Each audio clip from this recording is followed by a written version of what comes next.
Saya Erlin Suryani, NIM 206190023.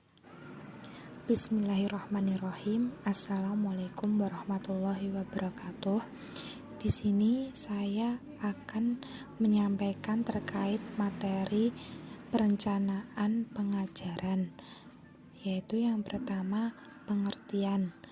Pengertian perencanaan pengajaran adalah proses penentuan rangkaian strategi tindakan secara rasional yang harmonis yang mengacu pada pencapaian tujuan tertentu secara efektif dan efisien, mengacu pada masa yang akan datang dan relevan dengan situasi dan kondisi, dengan mendayagunakan sumber yang ada, perencanaan dalam pengajaran yang ingin dicapai, serta cara-cara yang akan ditempuh untuk mencapai tujuan pendidikan. Pengajaran harus direncanakan untuk memudahkan dan meningkatkan proses pembelajaran serta meningkatkan hasil belajar. Kemudian ada tujuan perencanaan pengajaran, yakni perencanaan pada dasarnya bertujuan memberi pegangan bagi para pihak yang terkait, mulai dari level makro atau para pengambil kebijakan sampai mikro atau pelaksana di lapangan, agar mengetahui arah yang dituju untuk mengurangi dampak perubahan, mengurangi pemborosan dan kesia-siaan, serta menetapkan acuan untuk memudahkan pengawasan. Dibuatnya perencanaan pengajaran bertujuan untuk memberikan pegangan atau arahan serta memudahkan semua pihak yang terkait dalam pelaksanaan pengajaran untuk mencapai tujuan pengajaran dengan tidak menyia-nyiakan waktu. Saya Awalul Inayati. Di sini saya akan menyampaikan materi mengenai apa saja komponen-komponen perencanaan pengajaran serta bagaimana proses perencanaan pengajaran. Yang pertama adalah komponen-komponen pembelajaran, yaitu terdiri dari tujuan pembelajaran, materi pembelajaran, kegiatan pembelajaran, model dan metode pembelajaran, media dan sumber pembelajaran, serta evaluasi. Yang kedua adalah bagaimana proses perencanaan pengajaran. Proses perencanaan pengajaran yaitu persiapan mengajar merupakan upaya untuk memperkirakan tindakan yang dilakukan dalam kegiatan pembelajaran. Perencanaan pengajaran dapat dilihat dari berbagai sudut pandang. Mengacu pada berbagai sudut pandang tersebut, maka perencanaan program pengajaran harus sesuai dengan konsep pendidikan dan pengajaran yang dianut dalam kurikulum. Sebelum masuk kelas, melakukan proses belajar, seorang pendidik sebaiknya mempersiapkan secara tertulis dalam perencanaannya. Sekurang-kurangnya yaitu mempersiapkan TIU dan TIK, yang kedua materi pembelajaran, yang ketiga kegiatan pembelajaran atau metode pembelajaran, yang keempat alat pelajaran atau sumber pelajaran, serta evaluasi.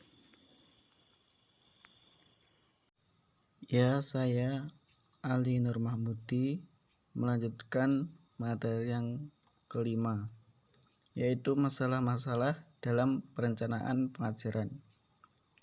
Dalam masalah-masalah perencanaan pengajaran ada beberapa permasalahan yang harus diperhatikan. Salah satunya adalah masalah evaluasi. Masalah yang muncul dalam evaluasi berkisaran antara lain prosedur proses evaluasi yang tidak dikenal oleh siswa yang berakibat evaluasi yang dilaksanakan tidak adil dan memuaskan para siswa. Rumusan instrumen penilaian tidak jelas. Alat penilaian dibuat secara sembarangan. Tingkat daya pembeda soal yang kurang baik, yaitu tidak dapat membedakan mana siswa pintar dan mana siswa yang kurang pintar. Masalah yang kedua yaitu adalah masalah isi dan urutan materi pelajaran. Masalah yang muncul adalah bagaimana memilah-milah mana materi pelajaran yang harus didahulukan penyajiannya secara runtut, logis, dan sistematis. Lalu, apabila materi pelajaran yang disajikan tidak serasi dan terorganisasi dengan baik, maka akibatnya terjadi kegagalan dalam menyampaikan uraian materi pelajaran. Penyebab kegagalan penyampaian materi disebabkan guru membuat instrumen penilaian yang isinya menghendaki jawaban materi pelajaran yang sebenarnya belum atau tidak diajarkan. Selanjutnya, materi yang terakhir yaitu pentingnya perencanaan pengajaran. Menurut Dersimer, ada dua alasan perlunya melakukan perencanaan. Yang pertama, hakikat keeksistensian manusia dilatar belakangi oleh adanya kemampuan dan pilihan untuk berkreasi sesuai dengan cara pandangannya. Yang kedua, setiap manusia hidup dalam kelompok yang saling berhubungan antara satu dengan yang lainnya sehingga membutuhkan koordinasi dalam melaksanakan berbagai aktivitas. Maksud dari kedua alasan tersebut dalam kaitannya dengan perencanaan pembelajaran bahwa dalam merancang suatu pembelajaran perlunya guru untuk senantiasa menggali dan mencari informasi, serta melakukan proses penghayatan seputar apa-apa yang akan dilakukannya di masa akan datang, khususnya yang berkaitan dengan upaya pengajaran yang akan dilakukannya dan bagaimana agar dapat membelajarkan peserta didik yang tentu semua hal yang dirancangkan itu harus mempertimbangkan sisi kemampuan dan daya kreativitas yang dimiliki oleh guru. Ada juga pendapat dari Sanjaya. Menurut Sanjaya, perencanaan pembelajaran dibutuhkan karena beberapa hal, yaitu yang pertama, pembelajaran adalah proses yang bertujuan. Yang kedua, pembelajaran adalah proses kerjasama.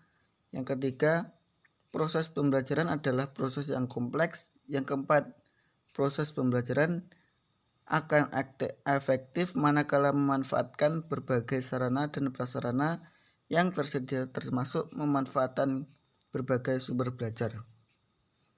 Mungkin cukup sekian presentasi dari kami. Apabila ada salah kata, kami mohon maaf. Sekian, wassalamualaikum warahmatullahi wabarakatuh.